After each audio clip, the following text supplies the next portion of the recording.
Shalom, queridos, graça e paz, bem-vindos a mais um Revocional. É bom ter você aqui e eu quero compartilhar uma rápida e preciosa palavra ao seu coração. Não é surpresa para ninguém, o noticiário do mundo inteiro foi engolido pelas notícias do recente conflito militar e bélico entre a Rússia e a Ucrânia.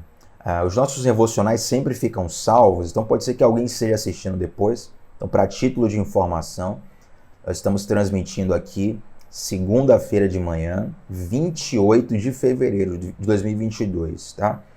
Eu digo isso porque, embora eu não vá fazer análise ou comentários políticos, mas pode ser que a guerra acabe hoje, pode ser que acabe essa semana, né?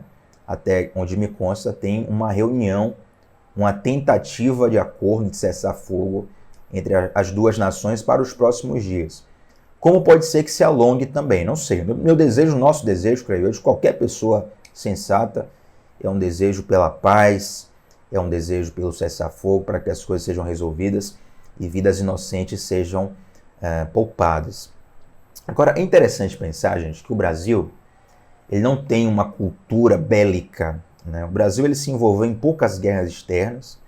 Nós temos, sim, uma cultura muito forte de revoluções e combates internos. O período regencial no Brasil, para quem lembra da escola, né, na matéria de história, o período regencial foi um período onde houve muitas revoluções, muitas tentativas de independência, movimentos separatistas aqui no Brasil, questões internas. Mas externamente o Brasil participou de poucas guerras. E as guerras que o Brasil participou, elas já têm um certo tempo, né? Na verdade, sim, o mundo ele nunca deixou de ter conflitos regionais, mas um conflito de grande escala, de impacto mundial, nós não temos desde a Segunda Guerra, que foi lá entre 1939 e 1944, 45, por ali. Então já tem muitas décadas. Para você encontrar alguém que viveu na pele a guerra aqui no Brasil, só tem basicamente três tipos de pessoas. Pode ser um soldado brasileiro que foi levado para alguma missão no exterior, pode ter sido um refugiado, alguém que morava num determinado país, que viveu a guerra e aí então veio para o Brasil, ou alguns soldados já com idade muito avançada, que participaram da Segunda Guerra, e é natural que a grande maioria deles já tenha falecido pelo lapso de tempo. Então nós não temos um histórico de guerra, nós não temos uma rotina de guerra declarada, embora o Brasil seja um dos países que mais matam no mundo, né? Estava vendo essa semana, saiu o relatório quantidade de homicídios no Brasil, que teve queda. Pra você ter ideia, tendo queda, teve mais de 40 mil homicídios no Brasil. Você tem ideia, mais de 40 mil homicídios no Brasil. Né? Então, assim, a violência urbana no Brasil, ela mata mais do que a guerra no Oriente Médio, ela mata mais do que diversas guerrilhas que acontecem na África, em outros lugares do mundo. Mas uma condição do Estado declarar guerra para outro Estado, nós não temos. O Brasil a nossa realidade é muito distante disso, né? Então nós estávamos acomodados em nossas preocupações particulares, por assim dizer, uns preocupados com seu gato, seu cachorro, seu papagaio, outros preocupados com seu time de futebol, outros preocupados com a eleição que virá agora presidenciais, governamentais, enfim, Câmara, Senado, nossas preocupações internas, até que de repente, né, muitos de nós acordamos, abrimos o noticiário em determinado dia e aí já estava inundado dessa invasão russa contra a Ucrânia. Perceba a palavra que eu utilizei, de repente. Essa foi a sensação para a maioria das pessoas, o de repente. Né? Tipo, não estava esperando, estava preocupado com outra coisa, tem um monte de boleto para pagar, né? Preciso consertar meu casamento, eu tenho uma meta profissional, eu tenho um desejo Y, X, Z, e de repente, mas perceba, o de repente, pega isso no teu coração, o de repente é a percepção de alguém que não estava percebendo o que já estava acontecendo. O de repente não significa que não estava acontecendo e de repente aconteceu. Não, não. De repente a pessoa percebeu. Então, dada essa invasão da Rússia e o foco mundial da mídia nesse acontecimento, começou a muitas pessoas, jornais, influenciadores, professores, historiadores, tentarem explicar os motivos daquele conflito. Então, remonta, a antiga União Soviética, né? Existem diversas questões ali a serem resolvidas entre a Ucrânia e a Rússia, e é claro, reiterando, nós desejamos que seja resolvido em paz, em diplomacia, sem derramamento de sangue inocente.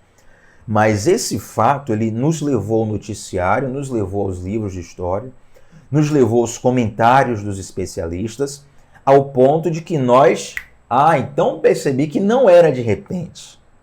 Foi de repente para quem estava desligado, foi de repente para quem não conhecia a história, foi de repente para quem estava focado em outras coisas. Mas para quem já sabia do que estava acontecendo lá, era iminente que em algum momento iria haver um nível de agressão à soberania, ao território de outro país a qualquer momento.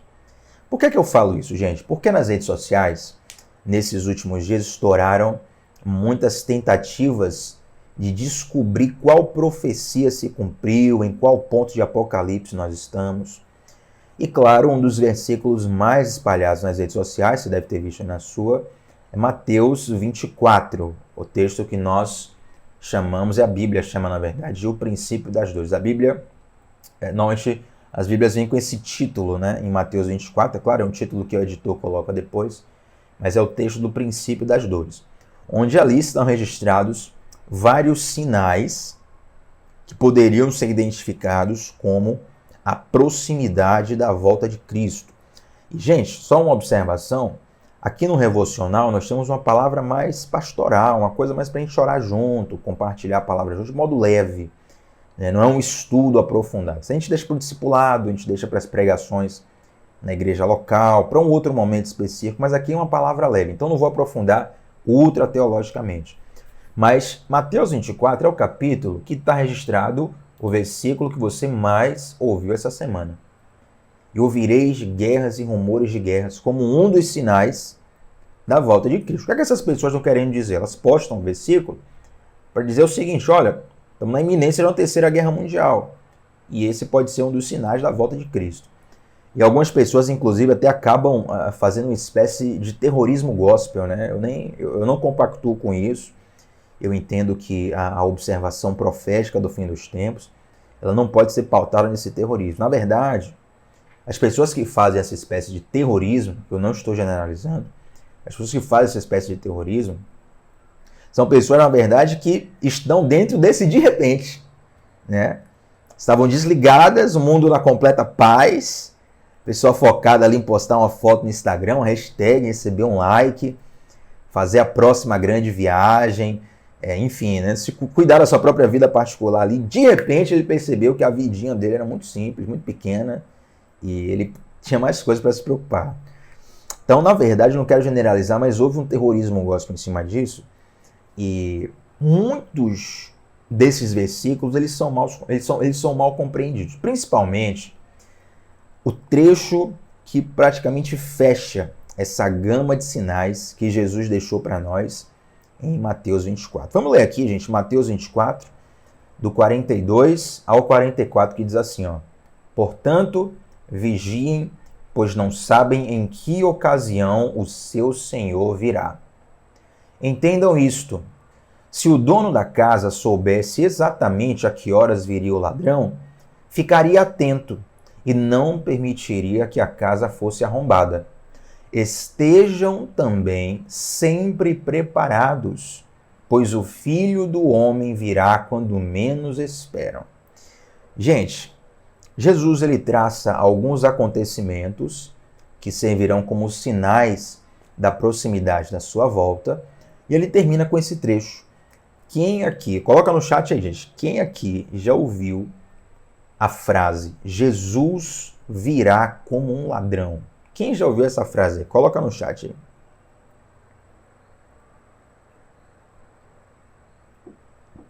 Coloca no chat aí. Jesus virá como um ladrão. Quem já ouviu isso aí? Eu ouvi isso aí a minha vida inteira. E esse é um equívoco muito, muito fácil de se perceber no texto bíblico. Mas às vezes as pessoas repetem tanto que a gente nem analisa, né? Aquela coisa, tá todo mundo falando, é porque deve ser verdade. Alguém já deve ter discutido lá atrás e chegou à conclusão de que é verdade. Só que a Bíblia não diz que Jesus virá como um ladrão. Se eu me dissesse que Jesus viria como um ladrão, eu podia imaginar Jesus, né, voltando armado ali, na escondida, com um disfarce, para poder invadir a casa de alguém. Não. Primeiro, a Bíblia fala que o dia do Senhor é semelhante à vinda de um ladrão, no sentido de inesperado. Isso tem vários trechos da Bíblia, 2 Pedro, Tessalonicenses, enfim.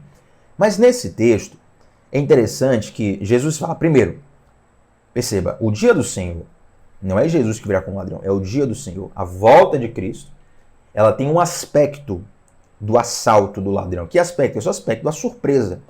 O ladrão, ele quer te pegar de surpresa. Então ele vai escolher um horário inesperado. Então o dia do Senhor, a volta de Cristo, ela será inesperada. Agora observe, ela vai ser inesperada para um determinado grupo de pessoas. Olha o que diz o versículo 42. Vigiem, pois não sabem em que ocasião seu Senhor virá.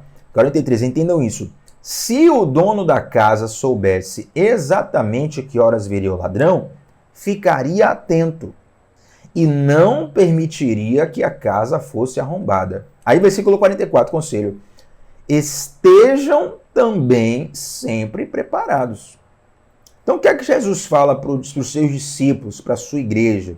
Ele diz, olha, se alguém souber que um ladrão vem assaltar a sua casa no dia tal, na hora tal, essa pessoa ela vai se preparar de modo a evitar o ladrão, de um modo a combater um ladrão, de um modo, como ele não vai ser pego de surpresa, ele vai se preparar para esse grande e terrível dia.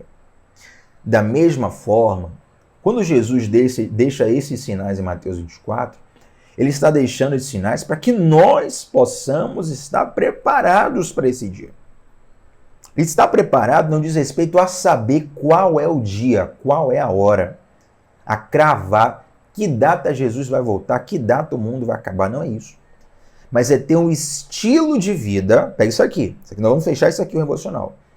É o estilo de vida na qual você está constantemente preparado, independente da data que você imagina que Jesus volte. Percebe? Então, quando você vê sinais acontecendo, qual é a ideia do sinal? É te alertar. Eu lembro diversas vezes quando eu era criança, a minha mãe falava assim, dava uma ordem, né? Se eu não obedecesse, aí a mãe e o pai falam assim, né?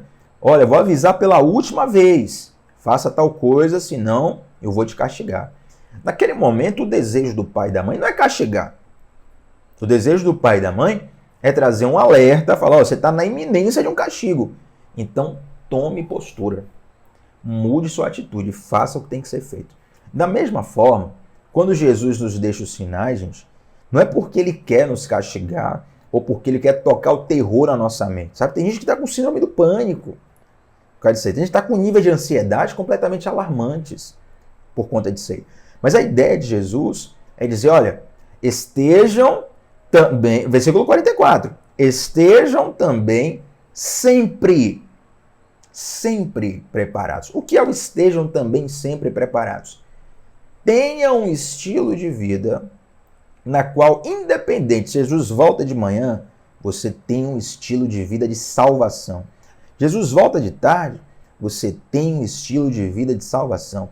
Jesus volta de noite, você tem um estilo de vida tão preparado, um estilo de vida tão ajustado, alinhado ao Senhor, que você não será pego de calças curtas, como nós dizemos aqui no Brasil, não é verdade?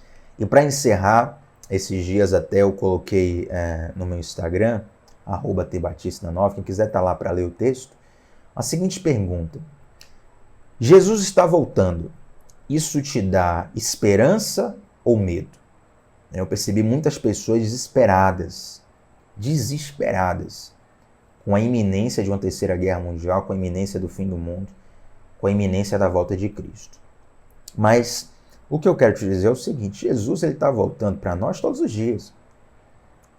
Né? Jesus está voltando para milhões de pessoas todas as semanas. Toda vez que alguém morre, independente se Jesus vai voltar lá em 2050, 2100, 2300 ou amanhã, quando uma pessoa morre, Jesus voltou para ela ali na hora. Que acabou, ela não tem mais condição de fazer o que devia fazer. Tem que fazer em vida, amigão. Tem que fazer em vida. Então não é bem cravar a data da volta de Jesus, mas é você ter um estilo de vida no qual você vai ser encontrado pronto. Se hoje for o dia da sua morte, se amanhã for o dia da sua morte, se ano que vem, 5 anos, 10 anos, 15 anos, eu desejo que você viva eternamente, mas no dia da sua morte, você precisa ter um estilo de vida sustentável em Cristo. Porque nesse momento é que Jesus vai voltar para você. Percebe? Então é com essa breve reflexão que eu desejo que você comece a semana cheio da presença de Deus e refletindo sobre tudo o que está acontecendo no mundo. Muito mais do que... Veja, não estou condenando. Estou dizendo que muito mais do que tentar cravar alguns sinais, algumas profecias, muito mais do que tentar acertar questões enigmáticas da teologia, é você ter o coração alinhado com Deus em qualquer momento, em qualquer hora. Porque dessa forma, não importa o dia em que Jesus voltará para você, o dia da sua morte.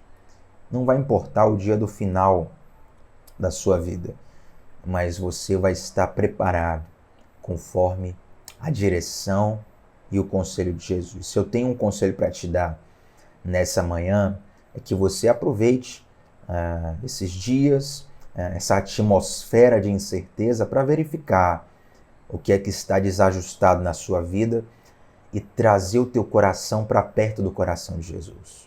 Sabe? Deixa que ele faça um conserto, que ele faça um alinhamento, para que você não viva esses dias com pânico, mas viva com esperança, para que quando alguém fale da volta de Jesus, isso não ative um desespero em você, no sentido de que estou todo errado, preciso me consertar. Não, mas que ative uma esperança. Maranata, a noiva deseja o noivo. Amém, gente? Vamos ficando por aqui. Eu quero fazer uma oração nesse momento. Eu sempre faço oração por todos que estão aqui, mas hoje em especial peço para que você, em espírito, colabore, concorde comigo. Nós vamos orar pelo que está acontecendo, né? Para que Deus possa trazer paz e suprimento a todos os inocentes que estão, infelizmente, sendo impactados pelo que está acontecendo. Vamos lá? Santo Deus, nós te agradecemos por essa palavra. Nós cremos no teu conselho, nós confiamos na tua direção. Ó Deus, eu te peço que cada coração que está aflito por conta de acontecimentos políticos, militares, sociais, possam receber nesse momento a paz que excede todo entendimento. A paz que excede todo entendimento. Espírito de Deus, nós te clamamos pela vida de ucranianos, russos, pessoas de outras nações, pessoas que são inocentes, não tem a ver com essa questão entre países, que não têm culpa de nada, mas estão correndo risco, estão morrendo, estão perdendo parentes, amigos, estão passando por privações intensas. Ó Deus, eu te peço que tu entres em provisão, Pai. Nós oramos por paz. Que haja paz, que haja um cessar-fogo. E mesmo que não houver, Senhor Deus, mesmo que não haja, que o teu Santo Espírito tenha misericórdia daquelas pessoas. Que haja salvação, que haja encontro com o Senhor Deus, que haja aliança com Jesus e que ao Senhor tu possas cuidar de cada detalhe que nós não conseguimos cuidar nesse momento. Tem misericórdia, Deus, das nações, tem misericórdia, Senhor, do Brasil, tem misericórdia das nossas vidas, nos leva, nos mostra como nós podemos cuidar daquilo que o Senhor colocou em nossas mãos nesse momento e nos ajuda a sermos zelosos com o que o Senhor tem para nós. Em nome de Jesus, amém. Glória a Deus, gente. Deus abençoe profundamente a cada um de vocês. Fiquem ligados, segunda, sexta, 7h30 da manhã, ao vivo aqui no canal, para nós começarmos o dia falando da palavra de Deus, tá bom? Deus abençoe e até a próxima. Tchau, tchau.